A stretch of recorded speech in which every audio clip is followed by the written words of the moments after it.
What's up, guys? It's me, Mary Grant. Today we're going to be going over My Hero Academia chapter 364. In the last chapter, we saw All for One being rewound back to his prime via Ever's quirk. So today we're going to figure out exactly what the extent of that is and see how bad a shape this puts the heroes in.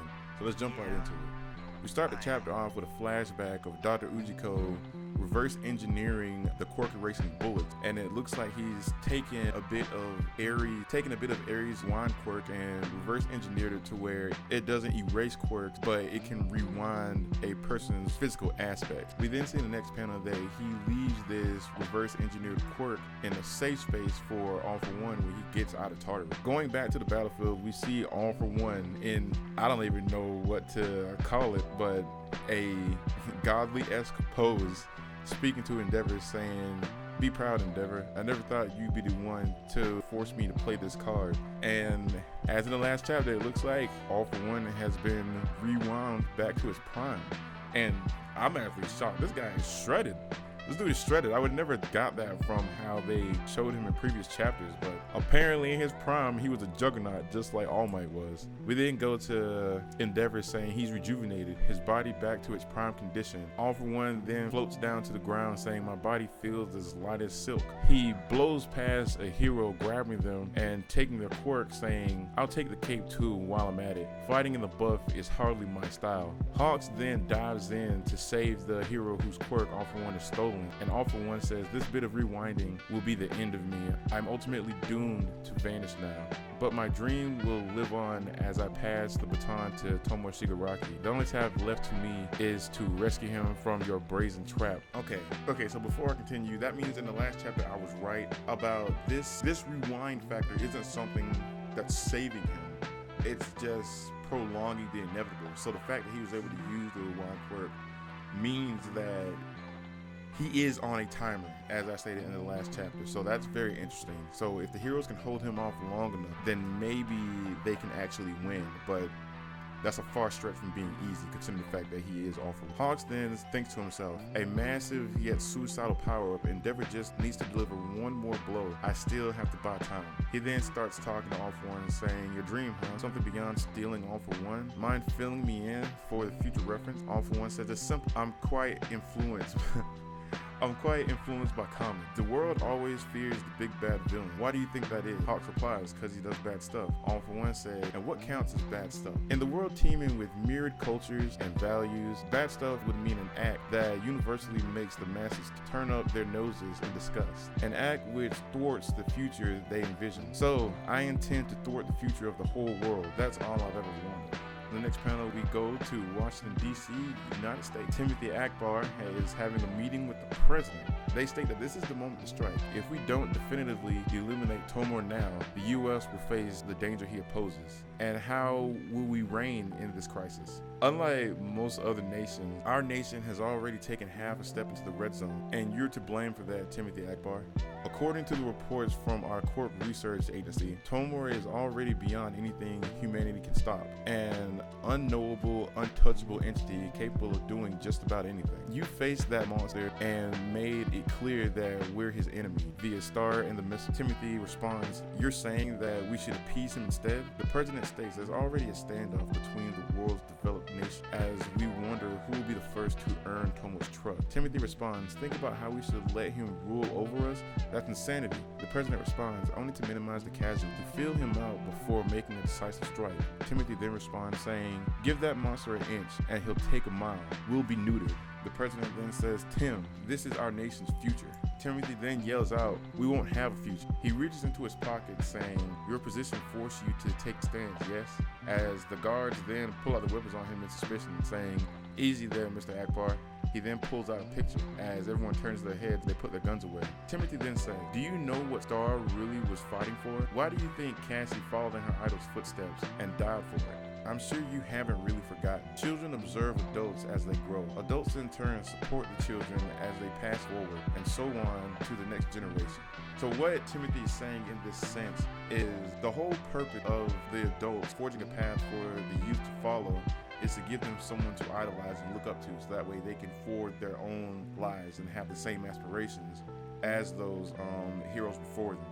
It's the adult's job to lead so that way the children can follow in their footsteps, and that way it can repeat on for multiple generations. We go back to the battlefield and we see Edgeshot walking up the Best Jeanist of Bakugo, and Best Jeanist replies, Edgeshot. Edgeshot then begins doing something with his hand, and he states, yes, I am the ninja hero. There is no realm that I cannot infiltrate. I have ample experience invading the bodies of others. And then it looks like he starts feeding himself into Bakugo's chest. He then says, there is no time to lie down and die. He speaks out to Mirako, yelling, Mirako, do not go quietly. Should he tear you asunder, sink your teeth into his flesh. Shigaraki then turns to him saying, so pointless. Edgeshot then continues saying, because the hero Edgeshot will not let this pass.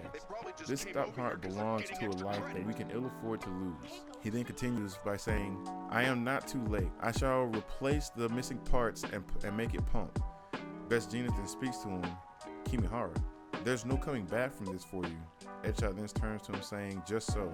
I leave the rest in your capable hand. Club President Hakamada. Okay, so apparently it looks like whatever Edgeshot is about to do, there's going to be no coming back from it. And then the next panel, we see Edgeshot basically turning himself into multiple threads as he states his ultimate ability, Nimpo, 1,000 Sheet Pierce Zenith. I will be the boy's heart. And the chapter ends. So apparently it looks as if Edgeshot is turning himself into multiple threads to rebuild the parts of Bakugo's heart that have been destroyed and basically become his heart. But if he does this, there's no coming back for him, because I'm assuming he'll die in the process. Maybe if he stretches himself so thin, he won't be able to come back from what he's doing. That's very interesting. I didn't expect Horikoshi to make such a sacrifice. I mean, Edgeshot is a very cool hero. Edgeshot is very interesting, and he is right. He has ample experience invading people's bodies. Previous chapters, he's turned himself into a thread and pierced people and knocked them out. So apparently this is gonna be how Bakugo comes back. Still, even so, I don't think that would make it to where he can get back into the fight. If so, this is a very interesting way to bring Bakugo back at the expense of another hero. If Edgeshot does die from this, that does kind of suck, but I guess I can see how it's a necessary sacrifice, being that Edgeshot's power seems to be more of a support class and not a damage dealing class. But still, I don't think that's favorable. I don't know. This chapter really raises a lot of questions for me, because it seems like this is foreshadowing the end of All For One, but also it seems as if All For One is going to leave this battlefield to help Tomura and free him from the UA fortress. So if All For One and Shigaraki end up in the same place, that's going to be very bad. But I don't expect Hawks and Endeavor to let that happen. But also the fact we don't know the quirk that he stole from this lady, but also being the fact that he's rewind himself back to a period where he is in his prime, we don't know what quirks are also available to him.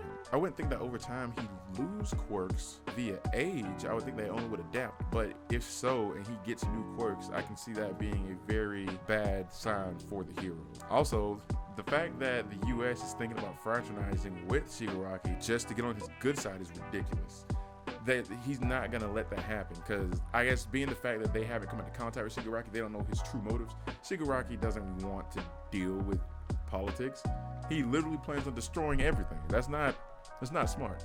I can see how Timothy is actually holding up the spirit of the heroes, showing how they have to take a stance so that the path for the future can be laid out for the future generations. But it seems like the president isn't in the same mindset.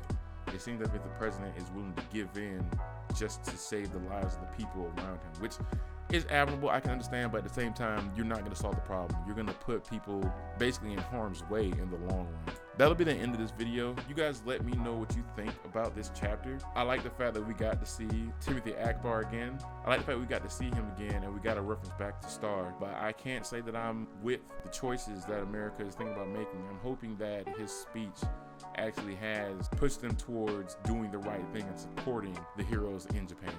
Also, let me know how you think about All For One coming back into his prime via Aries Rewind quirk. That was very unexpected. I didn't expect him to get rewound this far, and I don't really know what this means for Endeavor and the heroes on that side. Right now, with the way Endeavor is, with him losing one arm, Hawks being beaten up, and Juro and Tokoyami there, I don't think that's enough firepower to be able to stop All For One, but we'll see. Let me know what you guys think. Also, let me know what you think about Edgeshot's sacrifice. sense. Bakugo coming back in this way, I can understand why Horikoshi did it this way, but still, I don't like to see the older heroes be taken out, because now that means that's two. That's Edgeshot and that's Midnight, who have basically met their end in these big fights. But at least this does mean that Bakugo will be coming back. It seems he will get that opportunity to be one of the greatest heroes via this sacrifice. So I guess that's a good thing, but that is a noble sacrifice on Edgeshot's part. So that'll be in this video, guys. Let me know what you think about this chapter down in the comments, and let's talk about it. I'm very interested to see what you guys think about the future of My Hero Academia and about how Bakugo is going to be brought back to life. So that'll be the end, and this is Luminary Grand signing off. Peace.